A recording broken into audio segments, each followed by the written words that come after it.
Mois de Elul, le compte à rebours pour la Teshuvah a largement commencé. Parachat de la semaine, Parachat Kitetse.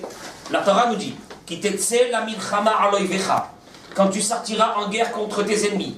Untano Hashem elokecha beyadecha. Akadosh Baruch Hu en d'autres mots te dit je vais te le donner dans tes mains. Veshavita shivio. Et tu vas donc capturer des captifs.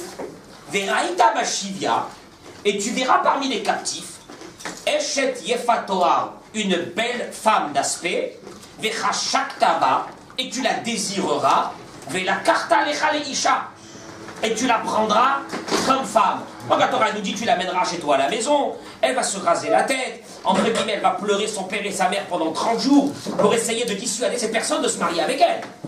Et donc la Torah nous dit que si après un mois, il veut rester avec elle, donc il la prendra pour épouse. Et si il ne veut pas rester avec elle, il la renverra. Rashi nous dit sur place, L'odibra Torah et la keneged yetzerara.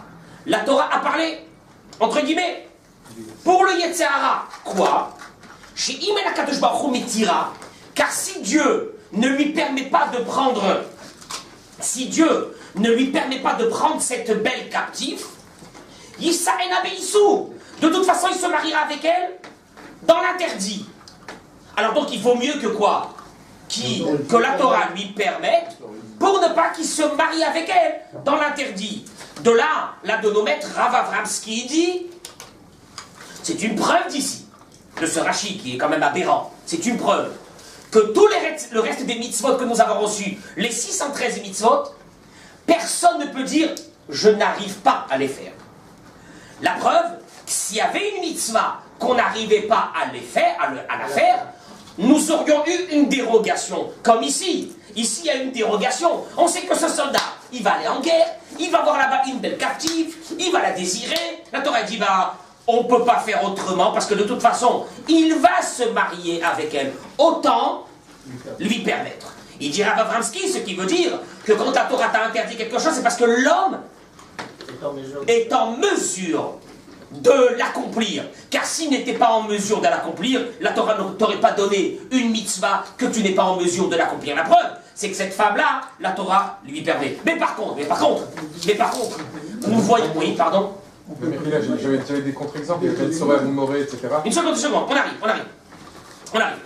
Le deuxième sujet qu'il y a dans la paracha de cette semaine, après celui-là du soldat qui a trouvé donc une captive et qui veut se marier avec elle, deuxième sujet, c'est le sujet de Ben Tzorer Moumoré que nous avons déjà parlé combien de fois. C'est un enfant qui se met à avoir des besoins, mais des besoins très gênants. Entre autres celui de boire une grande mesure de vin et de manger aussi une mesure assez importante de viande. Il a ce qu'on appelle aujourd'hui malheureusement, il est addict à quelque chose. Et là, la Torah nous dit, Baruch Haba, la Torah nous dit que ses parents donc vont le punir, et si ça continue et il n'y a rien à faire, alors ils devront l'amener devant le tribunal, et ils diront notre fils il est Ben Tzorer Moumoré, on ne peut rien faire contre lui. Je précise, ce n'est jamais arrivé. C'est que la Torah nous dit, on va prendre cet enfant, eh bien on va le tuer. Pourquoi le tuer? Pour ne pas, il est préférable qu'il meure alors qu'il est encore zakaï, ça veut dire qu'il est encore bien, qu'il mourra un jour quand il sera chayav, quand il sera déjà passible de quoi? Parce que cet enfant-là va grandir. Ses besoins vont grandir avec lui. Il lui faudra les moyens. Le jour où il n'aura plus les moyens autour de lui, il va aller truander, brigander et tuer des gens. Donc il vaut mieux qu'il meure maintenant. Encore une fois, c'est jamais arrivé. Il y a ici un enseignement à apprendre de ce Ben Tzorer Moumoré. C'est le deuxième sujet de la paracha de cette semaine. Troisième, c'est le sujet de... Pardon. Avant Ben Tzorer Moumoré, Mehila, le deuxième sujet, c'est Kitihiyena Leish Shetenashim, un homme qui a deux femmes. C'est marié avec deux femmes. L'une, il aime, et la deuxième, il n'aime plus. Mais voilà que le premier garçon, le premier enfant qu'il a eu, c'est avec la femme qu'il n'aime pas. Maintenant, tout le monde grandit, et lui, il veut faire son testament. Alors lui dit, moi, je préfère donner au fils de celle que j'aime, au détriment du fils que celle que je n'aime pas. La Torah nous dit, attention, le fils que de celle que tu n'aimes pas est le premier. Et comme il est le premier, dans le testament, d'après la loi de la Torah, il mérite combien? Double part. Troisième sujet, c'est le sujet de Ben Soré que nous avons dit préalablement.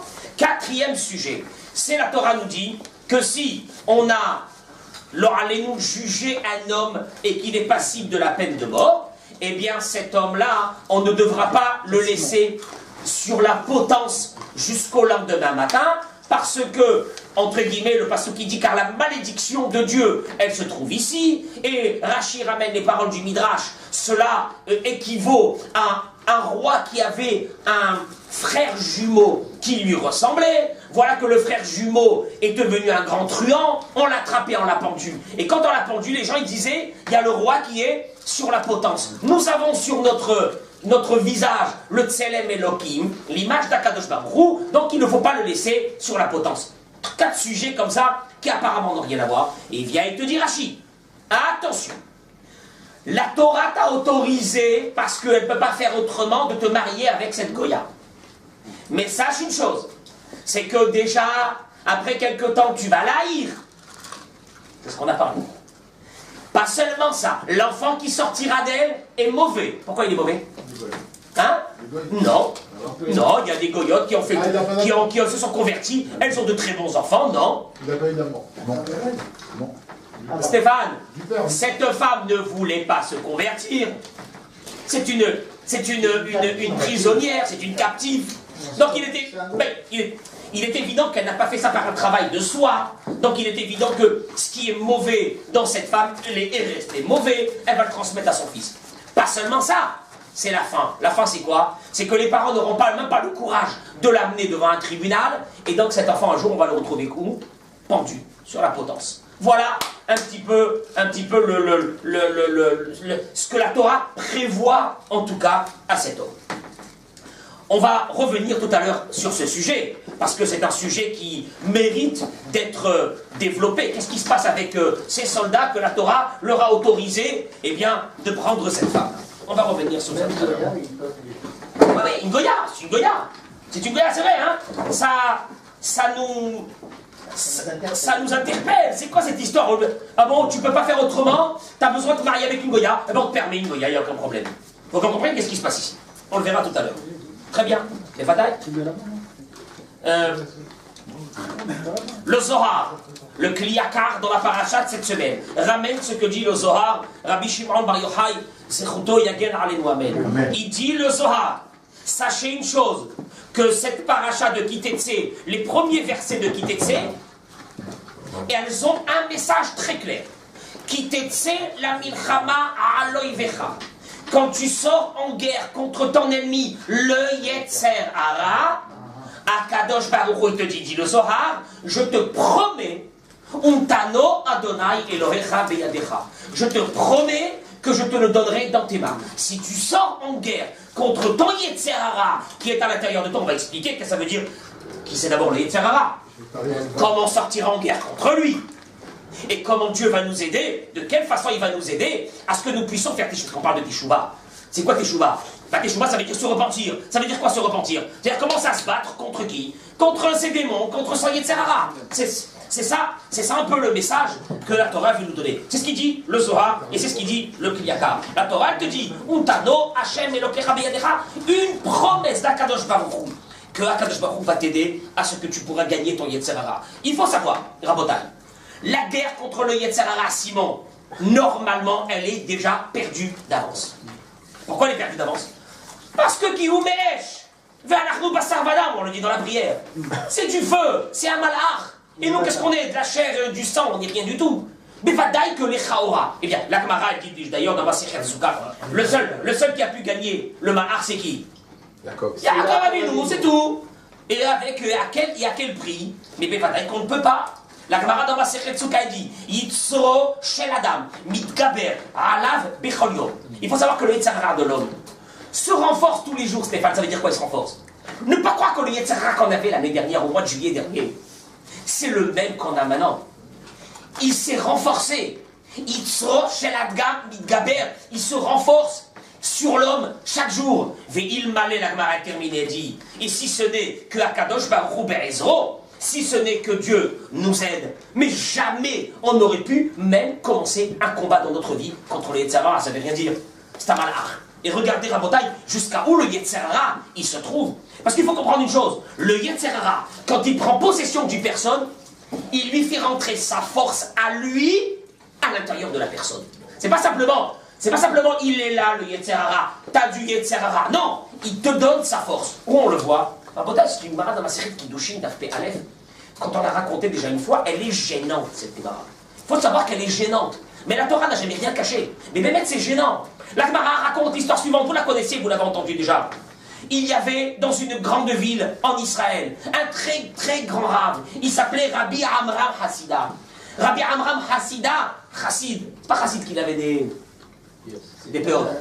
Chassid, ça veut dire Mamash un tzaddik et un kadosh. Rabbi Amram, la Gemara, elle l'appelle Rabbi, il s'appelait Rabbi Amram. La Gemara, elle raconte que à l'époque, malheureusement, aujourd'hui encore on le voit avec Daesh, à l'époque, ils capturaient des femmes juives.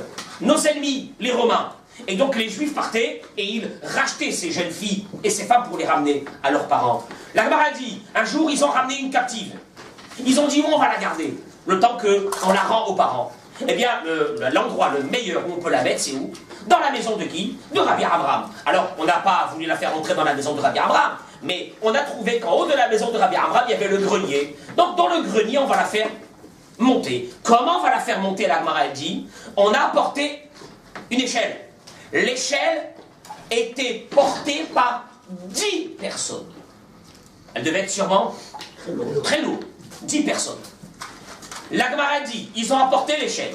Ils ont fait monter la jeune fille. Ils ont enlevé l'échelle. Ils l'ont emmenée quelque part. La Gemara dit que le soir, cette jeune fille est sortie par la lucarne du grenier. Rabbi Amram a vu une beauté qui a illuminé toute la maison. De la beauté de cette fille. Ça veut dire quoi cette beauté? Je ne sais pas. Qu'est-ce qu'aujourd'hui on peut dire cette beauté? C'est quoi cette beauté? La folie. La Gemara dit, Rabbi Amram est parti. Son Yetzer Hara, c'est terrible de dire ça sur Rabbi Amram. C'est saisi de Rabbi Amram. Il est parti, la Gemara dit, il a levé l'échelle tout seul. Il fallait 10 personnes pour la lever. Il a amené l'échelle, il a commencé à monter. Et là, il s'est rendu compte qu'il allait faire une catastrophe monstrueuse. Et il a commencé à hurler, c'était le soir, la nuit. Il a commencé à dire, nous Rabbi Amram, il y a le feu chez Amram, il y a le feu chez Amram. Les gens, ils ont entendu, il y a le feu chez Amram. Qu'est-ce qu'ils ont pensé, les gens? Ils ont pensé qu'il y a un incendie. Ses élèves, ses voisins, ses amis, ils entendent Rabbi Amram qui crie, il y a le feu chez moi à la maison. Qu'est-ce qu'ils font, les gens? Ils arrivent avec des seaux d'eau. Et la Gemara dit qu'ils sont arrivés, ils l'ont trouvé au milieu de l'échelle. Et ils ont compris. Et ils lui ont dit, Rabbeinu, tu nous fais honte. Il leur a dit, pourvu que je vous fasse honte dans ce monde et pas dans le monde futur. La Gemara dit, il a prié et il y a une colonne de feu qui est sortie de lui. Donc, savoir une chose, que déjà le Yetzer Hara, quand il attrape la personne, il lui donne de force. Et bien, Maître Rabotaï, c'est vrai. C'est vrai. Sinon, on nous demande à nous de rester ce soir de 23h à 3h30 du matin pour lire des Télim. Même si on reste là, après une demi-heure, tout le monde dort. Mais si on nous dit Taïelet de Tel Aviv, je sais pas où, le Label, là-bas, mais Bevada est à 2h du matin, mais les gens, ils ne veulent pas dormir. Mais jusqu'à 6h du matin, hein. Alors les jeunes encore pire, qu'est-ce qu'il y a? Qu'est-ce qu'il y a, Makara? Mais c'est simple, le Yetzer Hara, il rentre à l'intérieur de la personne, comme l'histoire de Rabbi Amram, prend possession de la personne et lui donne des forces qui sont des forces surhumaines. Ça, c'est la première des choses qu'on doit savoir sur le Yetzer Hara. Premièrement.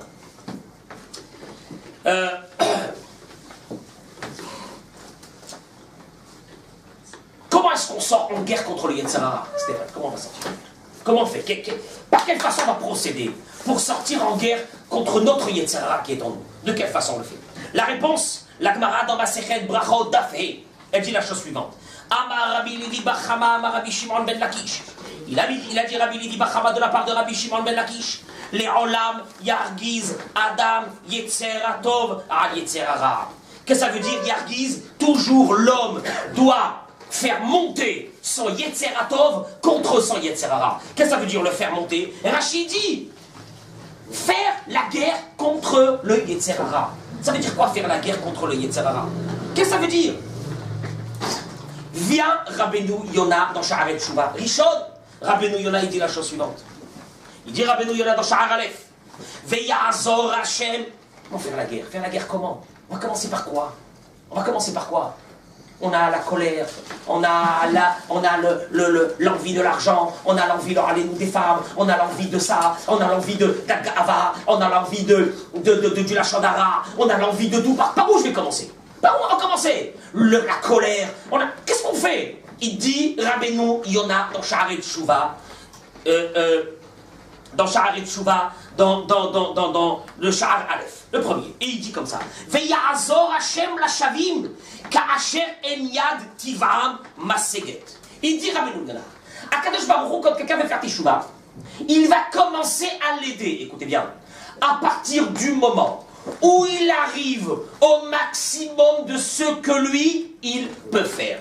Et il dit Rabbeinu Yona, Veyechadesh bekirbam ruach tehora leasig ma'alat haravato. Et là, à partir de ce moment, Akadosh Baruch Hu va lui ouvrir des portes qui n'existent même pas, mais il va lui ouvrir. Ça veut dire que quoi? D'abord, essayer le maximum de ce que la personne peut faire. Même si le maximum, des fois, c'est pas grand-chose. Et tu dis, c'est pas grand-chose, ça sert à quoi? Allez, je vais faire quoi? Quelqu'un ne fait pas Shabbat. Bon, je vais faire vendredi soir. Je vais faire une partie de Shabbat matin. Oui, mais après, ça rime à quoi? De toute façon, après, je fais Hilul Shabbat. Non, il commence déjà avec ça. Pourquoi? Il fait le maximum de ce qu'il peut faire. Et là, à partir de ce moment-là, Akadosh Baruch Hu va l'aider pour arriver. Il y a quelque chose qui va se déclencher et il va lui donner la possibilité de faire une Teshuvah complète.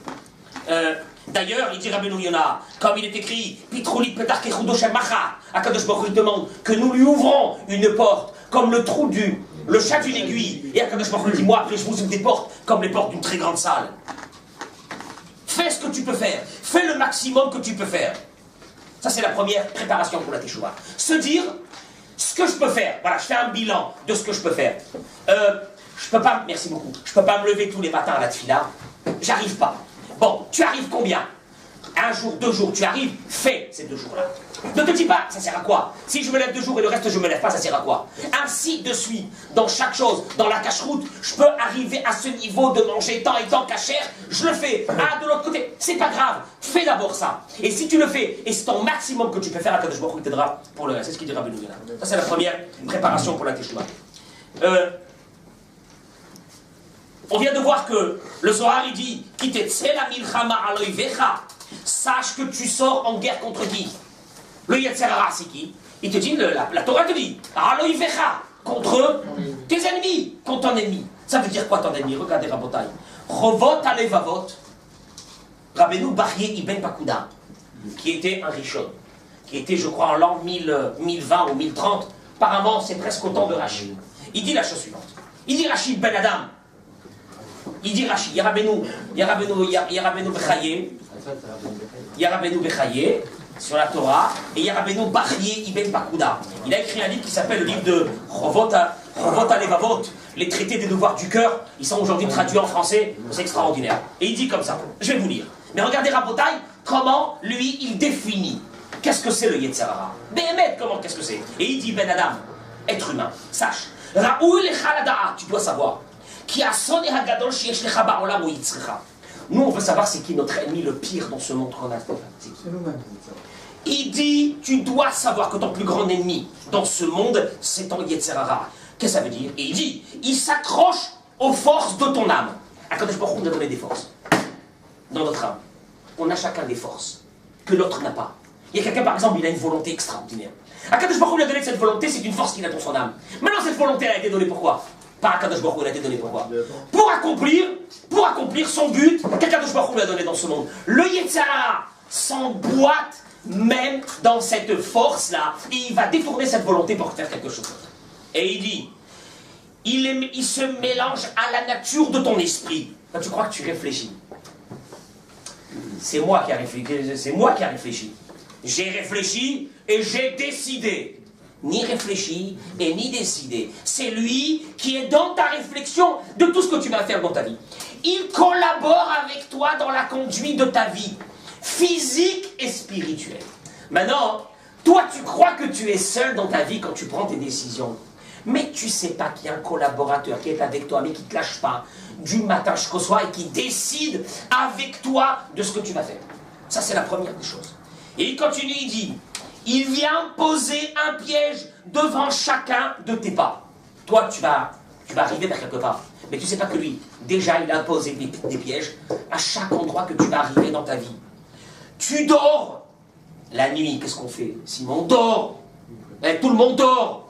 Il te dit, Rabbeinu Bachye, tu dors et tu te méfies pas de lui. Mais lui, il veille. Lui, il est réveillé, il prépare la journée du lendemain, il t'a fait le programme. T'as fait ta secrétaire, il t'a fait le programme. Toi, tu dis, je dors. Mais mec, je dors. Tout le monde dort. Ça y est, on reste au moins la nuit. Au moins la nuit, il n'y a pas de Yetzer Hara. On est tranquille. Toi, tu crois comme ça. Lui, il est en train de te préparer le programme de la journée de demain. Toi, tu l'ignores. Il te dit, Rabbeinu Bachye, tu l'ignores. Des fois, combien de fois pendant des semaines ou des mois, est-ce qu'on pense à notre Yetzer Hara? Rien. On l'ignore. Mais lui, il ne t'ignore pas. Il se déguise et s'embellit pour se faire passer pour ton ami. Rabotaï. Mais c'est le plus grand ami que nous avons. Mais je vous assure, quelqu'un qui tous les matins, il t'appelle pour te dire, viens la Sina. À un moment donné, tu mets numéro... Bloqué, tu veux plus. Il t'appelle l'après-midi, qu'est-ce qu'il veut? Minha. Il t'appelle le soir, Shiur Torah. Tu dis, ben mec, ça suffit à un moment donné, ça y est. C'est pas un ami, c'est quelqu'un qui t'embête. Mais quand tu reçois un coup de téléphone du Yetzer Hara, qu'est-ce qu'on fait ce soir? Qu'est-ce qu'on va faire demain? Qu'est-ce qu'on fait cet après-midi? Qu'est-ce qu'on fait quand on va dans tel et tel endroit? Mais c'est un ami extraordinaire. Il s'embellit et il devient mamache ton ami. Et un ami extraordinaire, tu peux même plus t'en passer de lui. Tu dis, mais c'est extraordinaire. Il a des plans. Mais il a des plans extraordinaires. Où il m'amène. Mais c'est fabuleux. Aujourd'hui, il me dit le casino. Demain, il me dit ça. Après, demain, il me dit on va aller jouer. L'autre jour, il va me dire allez, on va aller en je sais pas où. Et c'est un ami extraordinaire. Alors, il te dit Rabbeinu Bachye. Regardez qu'est-ce qu'il dit. Il dit, si tu te livres à sa conduite et tu suis sa volonté, il ne te lâchera pas avant de te faire perdre les deux mondes. Alors maintenant que tu saches, Stéphane, le Yetzer Hara, il n'est pas là seulement pour nous enlever l'or à la baba. Il a un objectif. Il faut que ça soit clair. Il veut t'enlever ce monde et le monde futur. Ne pas croire qu'il est là. Ouais, bon, ça va. J'ai kiffé dans ce monde. Advienne ce qu'advienne pour le monde futur. C'est faux. C'est faux. Son objectif, c'est de te faire tomber et que même tu perds ce monde. Pas besoin de vous faire des images. Vous avez tous des personnes que vous connaissez. Comment le Yetzer Hara les a fait tomber et ils ont perdu leur couple, et ils ont perdu leur travail, et ils ont perdu leur argent, et ils ont perdu leur fortune, et ils ont tout perdu. Qu'est-ce qu'il y a? C'est ce qu'il veut lui. Lui, il veut ça. Ne crois pas qu'il est là que pour Taron Lamaba. D'abord, Taron Lamazé, il s'occupe très bien. Quand il a terminé Taron Lamazé, il s'occupera Taron Lamaba. Ne t'inquiète pas. Il est là. Il s'occupe. Il n'y a aucun problème. Et d'ailleurs, il dit, un juste rencontra des soldats qui revenaient d'une guerre. Et ils avaient gagné la guerre. Et il leur a dit, vous avez gagné qu'un combat. La grande guerre, elle reste à faire. Les soldats, ils lui ont demandé, quelle est cette grande guerre? Et le juste, il leur a répondu, c'est la guerre contre le mauvais penchant, le Yetzer Hara et ses armées. Et il continue, il dit, mais, Rabota, écoutez bien, parce que c'est très important. Mon frère, comment est étonnant le caractère du Yetzer Hara? Mais mec, c'est étonnant. Pourquoi? Chaque fois que tu domines un ennemi, tu l'as gagné. Est-ce que va lui revenir à son esprit de revenir te combattre? Jamais. Pourquoi? Parce qu'il reconnaît que tu es le plus fort. Quelqu'un qui va venir devant une personne qui fait 2,50 m, 2 mètres, un monstre, il va venir pour se mesurer à lui. Il va recevoir une claque. Mais plus jamais il va s'approcher de cette personne. On est bien d'accord? Mais c'est évident. Et il dit, regarde, par contre, le Yetzer Hara, il se résigne même pas après ta victoire sur lui. Il revient à la charge et continue le combat jusqu'à te faire perdre les deux mondes. Même si tu as été victorieux 1000 fois de suite, jamais il ne se découragera, mais continuera à te piéger tous les jours de ta vie jusqu'à sa victoire. Comme dit la Mishnah dans la Masechet Avot, ne crois pas en tes propres forces jusqu'au jour de ta mort. En davar kazé. Moi, excusez-moi, mais moi, ça me touche pas, c'est pas pour moi. Non, moi, c'est pas pour moi. Non, l'argent, non. L'argent, jamais. Ah, moi, je suis pas dans ça. Ah, moi, j'aime pas ça. Non, non, non, et je me suis battu pendant des années, Baruch Hashem. Aujourd'hui, je suis un honnête homme. C'est fini. Jamais il te lâchera. Il reviendra à la charge. Et il reviendra à la charge. Quelqu'un qui dit, moi, j'ai pas de problème. Moi, la mixité, mais ça me gêne pas. Hasvé Shalom, me viendrait à moi l'idée que peut-être Hasvé Shalom, je vais aller avec une autre femme. Jamais. Mais c'est pas pour moi ces choses-là. Enfin, voyons, aller dire ça à d'autres personnes, pas à moi. Il te dit le Yetzer Hara.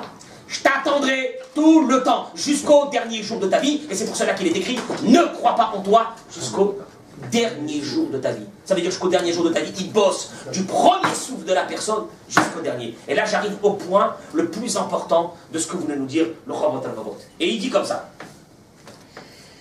Il ne dédaigne aucune occasion pour te dominer. Et chaque petit succès lui sert de tremplin pour gagner sur toi une plus grande victoire. Nous, on pense que quoi? Que le Yetzer Hara, il est là pour nous faire tomber sur quoi? Des grandes choses. Il te dit le Chavot al-Vavot, c'est faux. Le Yetzer Hara, son combat, il est sur les petites choses, les petits détails. S'il peut te faire tomber, et on va le voir, sur des tout petites choses, pour lui, tout est bénef. Pourquoi tout est bénef? Il te dit le Chavot al-Vavot. Parce que pour lui, ça y est, il est monté. Il y a un tremplin pour arriver vers quelque chose de plus grand, et ainsi de suite. En d'autres mots, à partir du moment où tu lui donnes une toute petite chose, lui, il a pris la connexion avec toi, c'est fini, il ne te lâchera pas. Et on va le voir.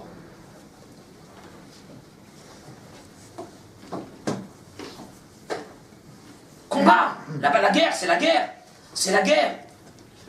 Même des petites choses. On va voir là un petit peu comment on va le gagner. Be'ezrat Hashem, comment on va essayer de combattre. Mais déjà savoir une chose. C'est pas un copain. C'est pas un ami. C'est pas quelqu'un qui nous veut du bien. Il n'y a rien à faire. Il va rentrer sur chaque détail. Comment ils disent les goïms? Le diable est dans le détail. Et dans les détails. Le diable est dans les... Comme ça ils disent les goïms. Le diable, hein? C'est un problème. Le diable est dans les détails. Mais bataille! Il lâche pas quelque chose. Mais les petites, même les petites sont bonnes pour lui. Il n'y a aucun problème. Avec ça, il sait que tout doucement, il te prend la main, tout doucement, et il t'amènera vers quelque chose de grand. Regardez, parce qu'on parle de guerre. La Gemara dans Masechet Nedarim, page la bête, elle ramène, la Gemara ramène la chose suivante. La Gemara ramène Kohelet. Shlomo Amelech, il dit, comme ça. Il dit Kohelet, Rir Ktana. Rir Ktana. Il y a une petite ville. Vous connaissez une petite ville? Une petite ville, Shlomo Amelech, il dit. Ve'anashim bame'at. Il n'y avait que quelques personnes dans cette ville. Uba Eleha Melech Gadol. Il dit Shlomo Amelech. Il y a eu un roi très grand et très puissant qui est arrivé. Vesavavota. Et il a encerclé. Ubana Aleha Metsudim, et il a construit des tours tout autour de cette ville-là pour la gagner. Umatsaba Ish Misken, il y avait un homme Misken, pauvre, le pauvre, il est dans un coin. Il y avait un homme comme ça, et cet homme-là, Umilet Hu Etair Bechochmato. Cet homme, avec sa sagesse, comme il était Misken, eh bien il a réussi à sauver la ville. La Gemara dit, ça veut dire quoi? Qu'est-ce qu'il raconte Shlomo Amelech? C'est quoi? C'est une histoire pour les enfants? Il dit Shlomo Amelech. Adam. La petite ville, c'est le corps de l'être humain. C'est un corps. Peu de monde dans la ville. C'est les membres de la personne. Le corps, il est comme il est. Uba Eleha Melech Gadol. Un roi puissant est venu pour faire la guerre. Zeyetserara. Ubana Aleha Mitsudim. Il a construit des tours. Ce sont les péchés qu'on a fait.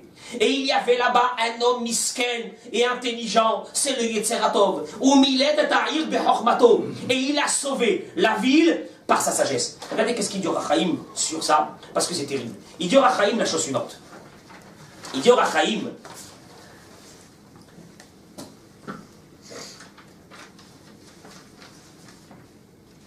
dans Parashat Shoftim, Parashat de la semaine dernière, c'est bien ça? Parashat Shoftim. Il y a un passou qui dit comme ça, regardez. Qui dit grave, on parle de guerre, on parle de guerre. Il dit quand tu t'approches d'une ville pour la combattre, dékarata elea shalom. Première chose, tu arrives pour combattre une ville, ne rentre pas comme un sauvage dans la ville. D'abord, essaye de faire la paix. Et si ils veulent faire la paix, tu mets le drapeau blanc, ils te mettent le drapeau blanc eux aussi de leur côté, fais la paix. Alors quand on fait la paix, ça veut dire quoi? Puisque nous sommes les attaquants et les dominants, qu'est-ce qu'on fait? Eh bien à partir de ce moment, le passage qui te dit, ou patra lecha, ils vont t'ouvrir la porte, donc tout le peuple qui seront là-bas, ils devront te donner, te payer quoi? Des impôts. Bah, on a conquis le pays, sans guerre. Ils ont abdiqué, sans guerre, shalom, il n'y a aucun problème. Et si le pays ne veut pas, donc ne veut pas arriver à la paix, et il veut faire la guerre avec toi, ça vous rappelle rien? Untana Hashem Elokecha beyadecha. Le début de la paracha de cette semaine. Untano.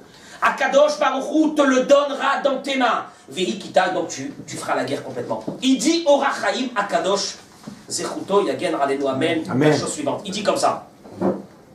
Kitikra Vel'ir. Quand tu t'approches d'une ville pour faire la guerre. Il dit Orachaim Akadosh. La ville, c'est qui? On avait dit une petite ville. C'est qui la ville? Le corps de la personne. Comme il dit le Zohar. La Milchama. Il dit, on parle ici encore une fois. C'est le corps de l'homme qui doit faire la guerre contre le Yetzer Hara. Des Karata et les Hacham. La première des choses. Messieurs, vous voulez décider de faire le combat contre le Yetzer Hara? Comment est-ce qu'on fait? Il faut la madou. Hein? Non mais comment est-ce qu'on fait? Demain matin, on change complètement notre mode de vie, on met la barbe, le chapeau, on chamboule notre vie, oui ou non? Ah, il faut faire le combat. Combat pour le combat, il faut faire le combat. Il te dit, Orachaim Akadosh. Il dit comme ça. Vekarata eleha shalom. Donc tu vas commencer par la paix. C'est quoi? L'otavo eleha bepsiotecha leha toto le derechatov minakatse lakate. N'essaye pas de changer ton mode de vie d'un côté à l'autre subitement. Ça marchera pas.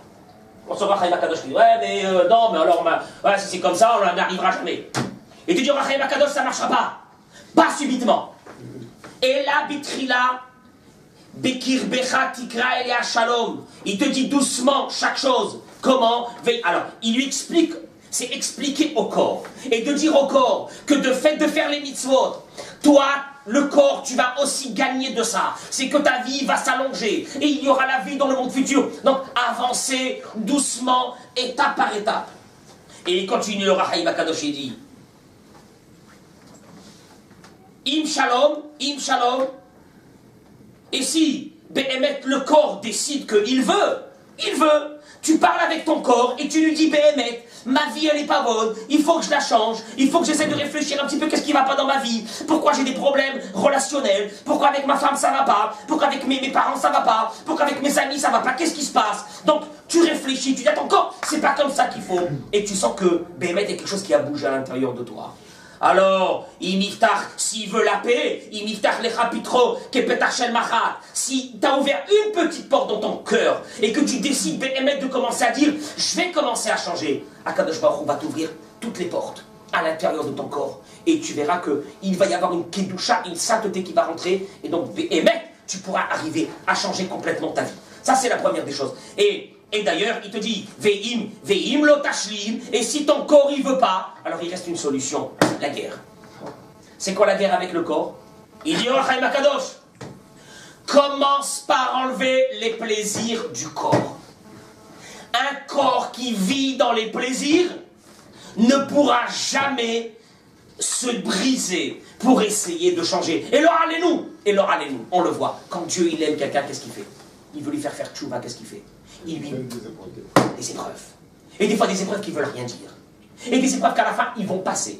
Et des problèmes de parnassa, que tu prends ta tête, tu te dis c'est pas possible. Et tu vois que d'un seul coup, il y a une bracha qui va arriver. Alors qu'est-ce qui s'est passé pendant tout ce temps-là? Akadosh Baruch Hu, il a voulu briser le corps de la personne. Il y a un problème, il y a un truc, il y a les impôts, il y a ça, il y a 200 millions de choses. Akadosh Baruch Hu fait ça pourquoi? Pour briser le corps de la personne. Car en brisant le corps de la personne, en faisant la guerre avec le corps de la personne, il te dit Orachaim, ce sont les mots donc de la Torah, que s'il ne veut pas la paix, alors tu sors en guerre contre le corps. Et donc, donner un peu moins de plaisir à ce corps, briser un peu ce corps, et c'est là qu'on arrive. Donc vous regardez, encore une fois, chers amis, que on parle de guerre.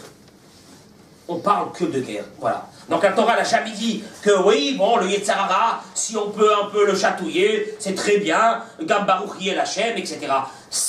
une guerre. Il te dit Chovot Alvavot, c'est une guerre. Il veut ta mort. Il te dit Orachaim Akadosh, c'est ce qui a été marqué dans la paracha de la semaine dernière. La guerre, s'il veut la paix, la paix. S'il veut pas la paix, la guerre. Il n'y a rien à faire. Il n'y a rien à faire. Dans la tfila de Rosh Hashanah, on va dire, parmi les prières, on va dire un pasouk. Ashrei ish shelo ishkachecha. Heureux l'homme qui ne t'oublie pas, qui ne t'oublie pas. Ou ben adam itametzbach. Et l'homme qui se renforce vers toi. Heureux, il y a deux personnes qui seront heureux. Celui qui ne t'oublie pas. Et le deuxième, c'est l'homme qui se renforce vers toi. On va essayer de les expliquer qu'est-ce que ça veut dire ces deux-là. Vient l'un de nos maîtres contemporains, c'est le Rosh Yeshiva de la Yeshiva de Hebron à Yerushalayim, Rav David Cohen. Et dans un de ses amarim, il dit la chose suivante. Ashrei shelo ishkachecha. Quel est le problème d'un être humain? C'est qu'il oublie Akadosh Baruch Hu. D'où on le sait. Le Rambam dit. Pourquoi est-ce qu'on sonne le chauffard à Rosh Hashanah? Pourquoi est-ce qu'on sonne le chauffard à Rosh Hashanah? Il dit le Rambam, Xerat HaKatuv. C'est un décret. C'est marqué, c'est marqué dans le passage de la Torah, vous sonnerez. C'est fini. Mais il dit le Rambam, bien que c'est un décret de la Torah de sonner le chauffard le jour de Rosh Hashanah, il y a un remez, une allusion. Quelle allusion? Uru yeshenim mishenatrem. L'être humain, en arrivant avant Rosh Hashanah, il a un objectif. Le premier objectif, c'est quoi? C'est de se c'est de se réveiller. De se réveiller, il dit le Rambam. C'est quoi? C'est, il dit le Rambam. Réveillez-vous les endormis de votre torpeur. Sans les mots du Maïmonide. Et souvenez-vous de votre Créateur. Il dit le Rambam, pardon, le Maïmonide. Première des choses, se rappeler. L'homme, heureux l'homme qui ne t'oublie pas. Comment on ne t'oublie pas? Quand on va écouter sonner le chauffard, mais déjà avant, on doit arriver à une constatation. La vie de malade que nous menons nous font oublier Akadosh Baruch Hu. Parce que si on avait Akadosh Baruch Hu devant nos yeux, mais jamais on n'aurait fauté. Jamais on n'aurait fauté, c'est impossible. Si on faute, c'est parce qu'on a oublié par les aléas de la vie, malheureusement. Alors, réveillons-nous. C'est ce qu'il dit le Rambam. Ça, c'est la première des choses. Ou ben adam itametzbach. Et heureux donc l'homme qui se renforce vers toi. Qu'est-ce que ça veut dire un homme qui se renforce vers toi? Le problème avec le Yetzer Hara, il est le suivant. Toute personne qui a envie de changer un peu dans sa vie, Yetzer Hara, il met le doute. Le doute, c'est qui? Quand on doute, c'est qui? C'est le Yetzer Hara. Douter de quoi? Le Yetzer Hara, il lui dit comme ça. Ça fait 50 ans que tu dis que tu vas changer. Ça fait 50 ans que tu rentres à Rosh Hashanah et qui pour ou 60 ans et tu dis je vais... Tu n'as rien fait. Et toujours le même. Et pourvu que tu restes comme ça, il n'y a pas pire. Voilà, c'est le mot de Yetzer Hara. Pourvu que rien ne reste comme ça. Changer? Mais ça fait chaque année tu dis que tu vas changer. Tu n'as jamais changé. Ta vie elle est restée la même. Il n'y a rien qui a changé. Sur ça il dit le Midrash une chose terrible. Le Midrash il dit il y a un Chacham, il y a un petit pêche. Il y a le fou. Il y a le sot et il y a l'intelligent. Il dit le Midrash, ça ressemble à un endroit où il y avait une montagne de terre. Le sot, il dit, je ne pourrai jamais la déplacer à 100 mètres. Laisse tomber, je ne pourrai pas la déplacer. L'intelligent, qu'est-ce qu'il dit? Il dit le Midrash, c'est les mots du Midrash. Ce matin, je vais prendre 2 seaux de terre et je vais les amener à 100 mètres. Ce soir, je prends encore 2 seaux de terre et je vais les amener à 100 mètres. Il dit le Midrash, ça c'est le Hacham. Après des années, ça mettra des années. Mais après des années totales des courses, qu'est-ce qui va se passer? C'est que le sot est resté avec ses contemplations et ses constatations et ses réflexions, mais zéro. Alors que l'intelligent, qu'est-ce qu'il a fait? Il a avancé. Il a avancé comment? Un peu aujourd'hui, un peu encore demain. La semaine dernière, il va dire, la semaine dernière, j'ai travaillé au niveau relationnel avec mes amis. Voilà, de faire attention quand je parle, de ne pas dire des bêtises, etc.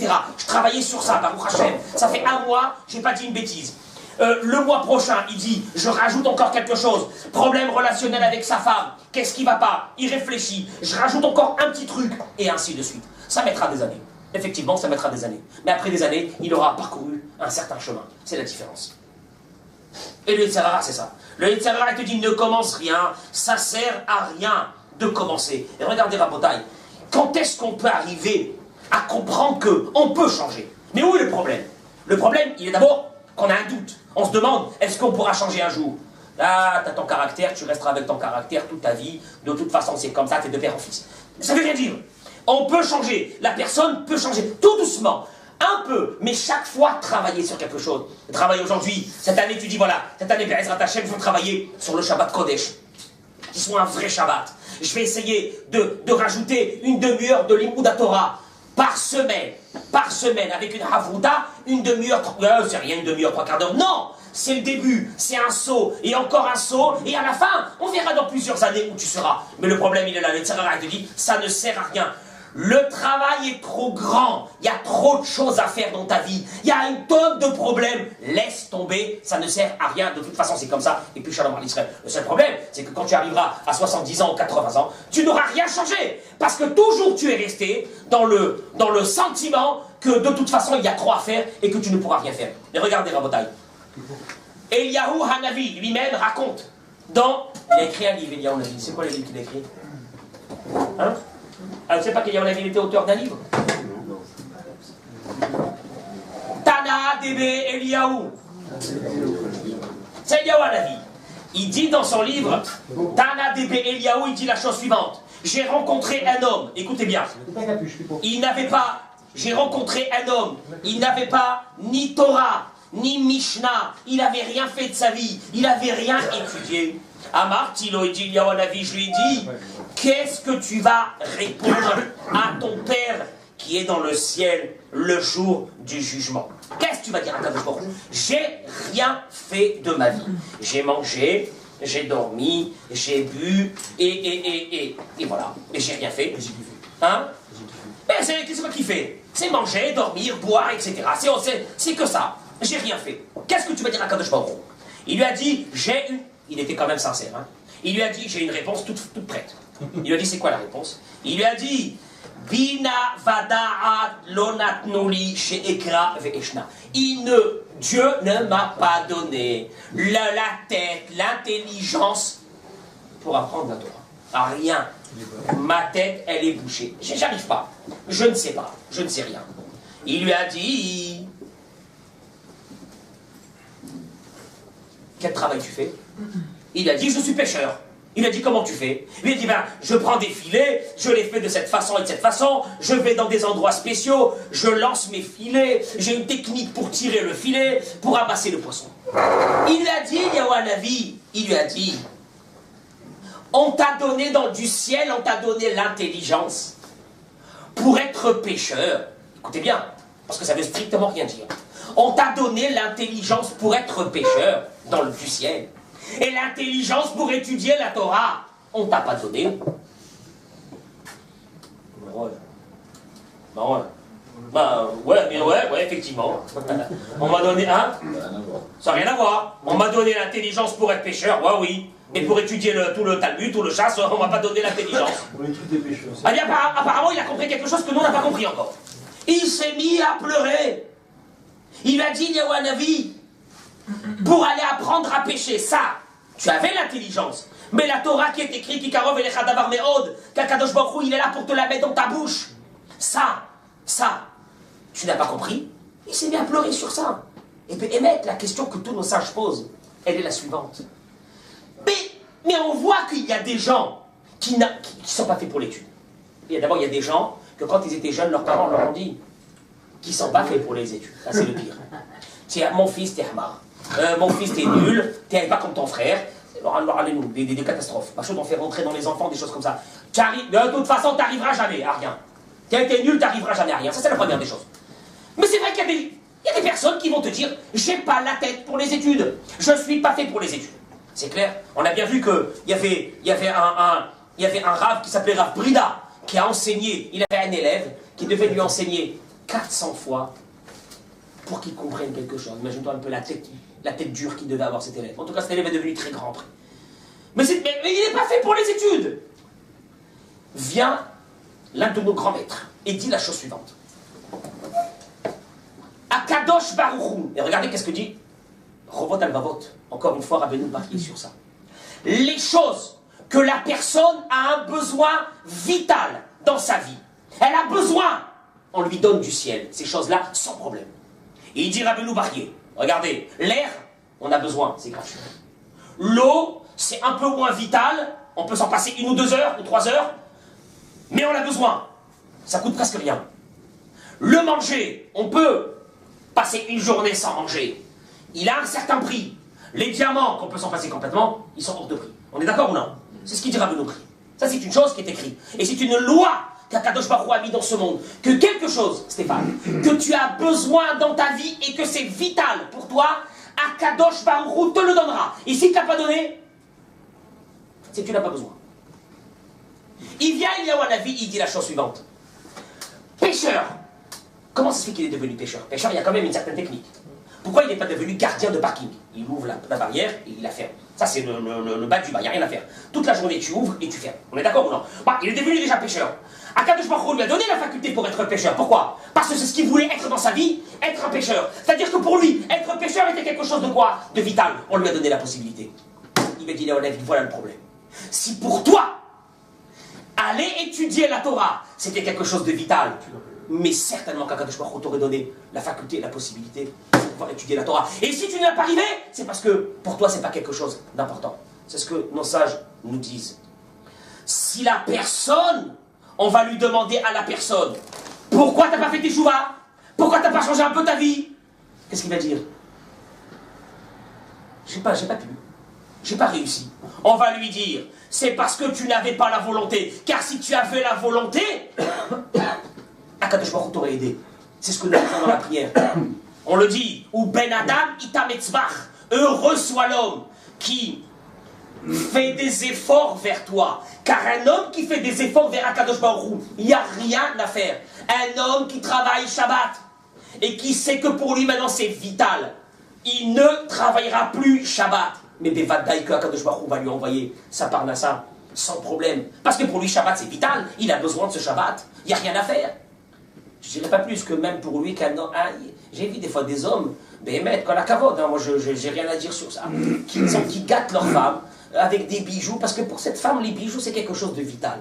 Et Béhémet, Akadosh Baruch Hu leur donne l'argent qu'il faut pour acheter ses bijoux, il n'y a rien à faire. Quand c'est quelque chose de vital pour la personne et qu'il a besoin, Akadosh Baruch Hu lui donne, c'est obligé. Si toi, pour toi de dire, je vais changer mon chemin dans ma vie, parce que je ne peux plus continuer dans ce chemin que je vis. J'en ai marre de ce chemin que je vis, où il m'amène. Il m'amène à mes problèmes, il m'amène à des problèmes que j'ai dans ma vie, il m'amène à des problèmes que j'ai avec ma famille, et il m'amène à des choses. Il y a quelque chose qui ne va pas, je veux changer, ça va être vital pour moi. À partir du moment où ça devient vital, Akadosh Baruch Hu, il ouvre toutes les portes à la personne pour qu'elle arrive. C'est ce qu'il nous dit, c'est ce qu'il a dit, Eliyahu Hanavi, c'est ce qu'il lui a dit. David Amelech dans Tehillim lui dit, mais oivai techakemeni mitzvotecha. De mes ennemis, je suis devenu intelligent, j'ai appris de mes ennemis pour accomplir tes mitzvot. Ça veut dire quoi? Ça veut dire que nos sages nous disent, comme le Yetzer Hara il fait, sers-toi, c'est l'ennemi, sers-toi de la même technique du Yetzer Hara, de la même technique du Yetzer Hara pour le battre. Lui, il veut te gagner par quoi? Par des détails, par des petits détails. Commence par des petits détails.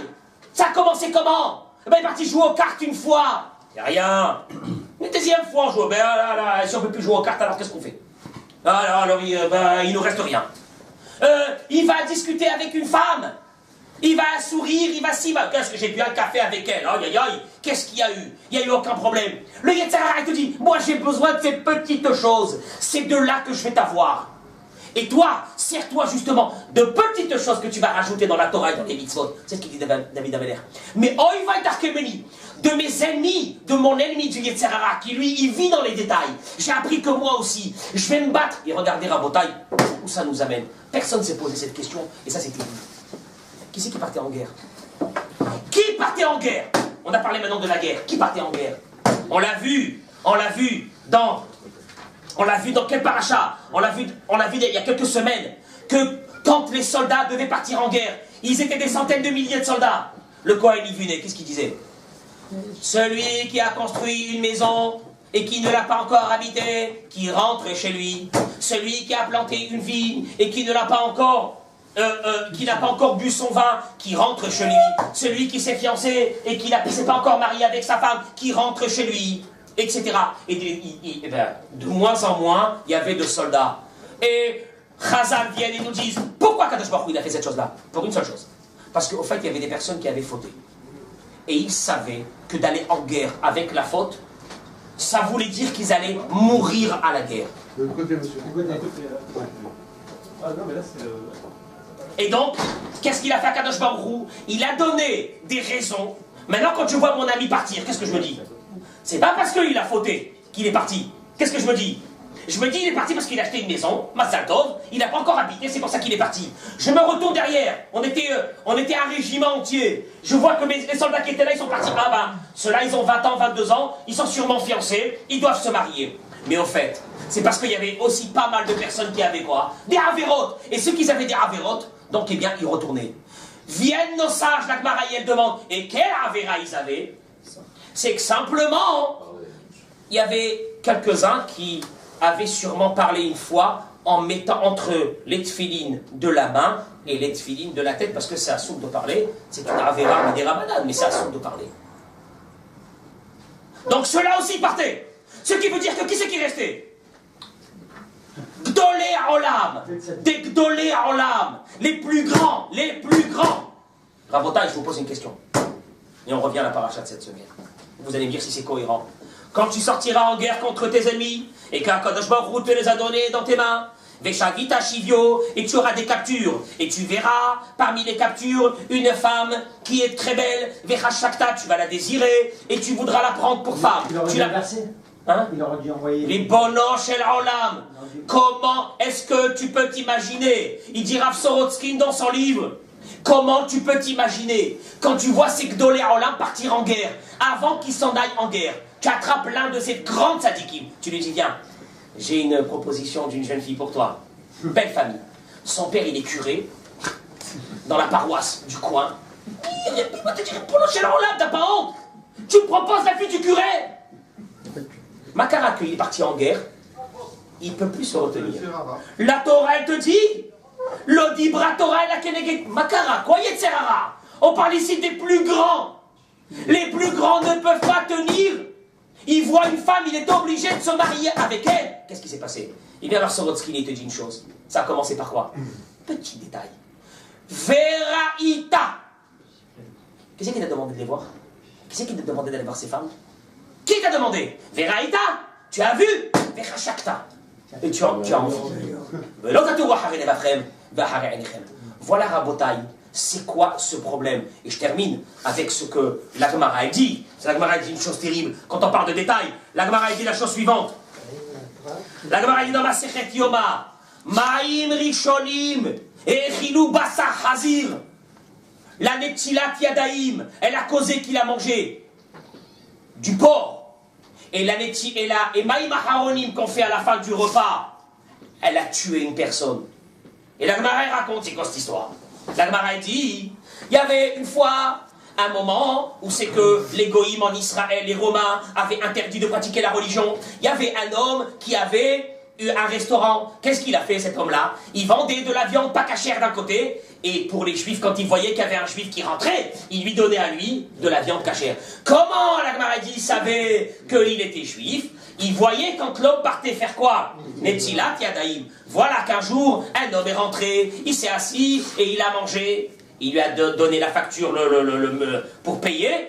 Il lui a dit, je comprends pas. Aujourd'hui, tu me demandes 40 €. Hier, tu m'as demandé que 20. Il lui a dit, hier, c'était de la viande cachère. Aujourd'hui, c'est de la viande de porc. Il lui a dit, quoi, tu m'as donné à manger de la viande de porc? Il lui a dit, mais t'as pas fait Netzilat, donc moi, j'ai pas su que tu étais juif. La Gemara a dit, le Yetzara, comment il a fait? C'était très simple. Pas de Netzilat Yadaim, je t'ai fait plonger sous le porc. Ça, c'est la première chose. Maïm Aharonim, la Gemara a dit, ont tué une personne. Comment? La Gemara raconte que Rabbi Yoda et Rabbi Yossi sont arrivés pour faire des affaires dans une ville, ils ont amené avec eux un très gros paquet d'argent, il était vendredi, ils ne savaient pas où le garder, ils sont rentrés chez leur l'aubergiste. Et bon, l'histoire, il s'appelait Kidor, l'aubergiste. Et voilà que bon, c'était quelqu'un qui était malheureusement très loin de la Torah et des mitzvot, et pas seulement ça, il était un grand malhonnête. Voilà que Motsai Shabbat, ils lui ont donné l'argent, ils viennent Motsai Shabbat pour récupérer l'argent. Il leur a dit, de quel argent vous parlez? Je vois pas de quoi. Donc ils ont compris que quoi? Que les affaires sont terminées et ils peuvent rentrer à la maison. Le lendemain dimanche, ils l'ont vu sortir. Et il avait sur sa barbe, cet aubergiste, des lentilles. Apparemment, il avait mangé des lentilles. Ils sont rentrés et ils lui ont dit à sa femme, ton mari nous a envoyés pour te dire que maintenant tu peux nous rendre l'argent. Et il nous a donné un signe que personne connaît, c'est qu'il a mangé tout à l'heure avec toi une soupe de lentilles. Elle leur a donné l'argent, il est rentré, sa femme elle lui a dit voilà je leur ai rendu l'argent, il a pris un bâton par ses nerfs, il lui a donné un coup, il l'a tué. La Gemara dit Maïma Haronim, Maïma Haronim, Maïma Haronim, il s'est pas lavé à la fin du repas, il s'est pas lavé, il a laissé. Ils ont tué une personne. Le Yetzer Hara, il est dans les détails. Encore une fois, il y a une guerre. Oui, il y a une guerre. Tu dis au Rahaïm Akadosh, il y a une guerre. Alors, vas-y, commence. Comme il te dit, Eliyahu Hanavi, faut que ça devienne vital dans ta vie que tu changes. Si ça devient vital dans ta vie que tu changes, Akadosh Baruch Hu, qui va t'aider pour que tu changeras? Et bien sûr, ne pas oublier une chose. Lui, il est dans les détails. Nous aussi, on sera dans les détails. Alors quoi dans les détails? On parle à la synagogue pendant la tfila. Ce qui n'est pas un détail, c'est déjà très grave, mais on parle. Alors on commence par ça. On fait telle et telle chose, on fait telle chose. Ce mois-ci devrait être un mois où beaucoup de détails devraient commencer à changer. Be'ezrat Hashem pour qu'on arrive à recevoir. Amen.